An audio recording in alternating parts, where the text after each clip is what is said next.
Back now at 7:43 with a major shakeup at one of the country's most iconic retailers. JCPenney has announced a sudden departure of its president, who's only been on the job for a few months, in the wake of a campaign to cut coupons. NBC's Ann Thompson has more on this story. Ann, good morning. Good morning, Ann. You know, whether you call it JCPenney, JCP, or Jacques Penney, today the nearly 100-year-old chain, in the minds of some of its loyal customers, is suffering from an identity crisis. On the floors of JCPenney's 1,100 stores, there's a battle going on between its ardent shoppers. I just think that sometimes when they had the coupons before, you would get more for your money. And its new management, bringing skills polished at Apple and Target. Straightforward, fair and square, everyday prices. The prices may be great, but the results are not adding up so far. The change started with a colorful ad blitz and the elimination of Penney's trademark coupons and discounts. Disappointed customers went looking for deals elsewhere. Penney's sales tumbled 20% in the first 3 months of this year, despite a strategy its president Michael Francis thought would enhance the shopping experience. Making it easy for our customers, taking some of the work out of shopping and restoring the joy. Instead, Francis left the company this week after just 8 months. I think that's one of the main reasons why their strategy isn't working. It's a clear case of not knowing who their consumer is. Penney's customers, analysts say, love bargains. They want to clip coupons. They want to get a deal. They love the thrill of the chase more than having low prices available anytime they want. They waited for that discount, and that discount isn't happening anymore, so there's no real reason to go into that store. CEO Johnson helped make Apple stores the epitome of retail cool. He set the bar high, promising investors he'd make Penney's America's favorite store, a goal he admitted in May has a ways to go. Our first 90 days are a little tougher than we expected. Johnson wants to educate consumers about the new strategy, but without those treasured coupons and sales, some wonder if the customers will be willing to listen.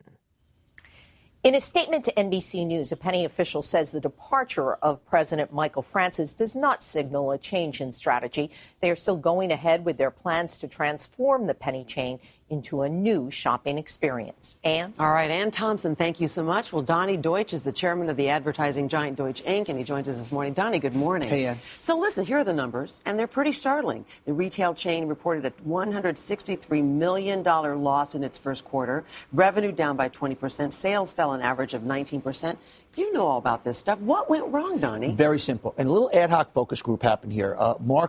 John, our not-so-brilliant cameraman, came over and said, they lost my mother-in-law. She loved coupons. And then Mark, our also not-so-brilliant stage manager, actually, they're both very brilliant. They are brilliant. Came You're over in and trouble now. said, I know. You're going to go blurry now. They're not even going to focus on you. Came over and said, well, I like coupons. What do they do? And that's what you have to know. People, they actually insulted their customer. They said, we're no longer going to insult our customer and also give them coupons. But in reality, that's what they train their customer to want. And the big mistake they made, they said, we're no longer this, but they didn't tell you what they were. But wait, stop for a second. Because, on one hand, you just made your argument. The other hand, they were saying we want to give people the low, the average, straightforward prices. We're not going to overcharge you on this anymore.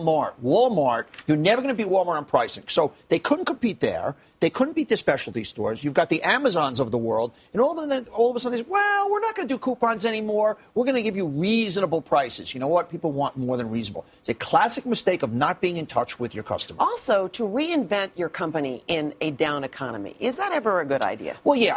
I'm all for reinvention. And sometimes, that necessity is the mother of invention. But it's so interesting how marketers sometimes sit in a glass tower. And the guy who's running it, the guy who ran Apple, it's very different when you have these big glass museums that sell a product that people have to have versus when you have to drive people to the store. And it's interesting. We as marketers sometimes put our nose down to coupons, but it's part of the shopping experience. And it's what makes a customer feel smarter sometimes. I'm going to wait for that coupon. So they made the classic mistakes of not understanding what the experience was all about. And at the same time, if you're going to make a change, say, we're not this, but what are you now? So what is it going to do now? I mean, we just heard Ann talk about how the removal of the president does not indicate a change in strategy. Can JCPenney not change its strategy? Here's what I would do. I would turn negative back? into positive, and I would come out and say, you know what? We made a mistake. We did not listen to our customer. And now, more than ever, we're going to go back to it and almost turn a negative into a positive. They have no choice. They will be out of business if they don't do that. So your bet is that we will have sales and coupons all over again. That's what you're saying. I guarantee it. The shareholders will speak, and our brilliant, part of our brilliant, Mark and John spoke, and that's all you need to know. And they are very brilliant, by the way. Right. They're a 110-year-old company. I think JCPenney's going to probably figure it out. No, Mark, I mean our guys here on the floor. Mark and John, our focus group. Our focus group. Brilliant. They are smart. Thank you guys for setting us straight. They want the sales. They want the sales, coupons, particularly John's mother-in-law is pissed. And if you piss off John's mother-in-law, you better get it right. And that's it. All right, JCPenney, you better be listening to Donnie Deutsch this morning. Donnie, thank you so much.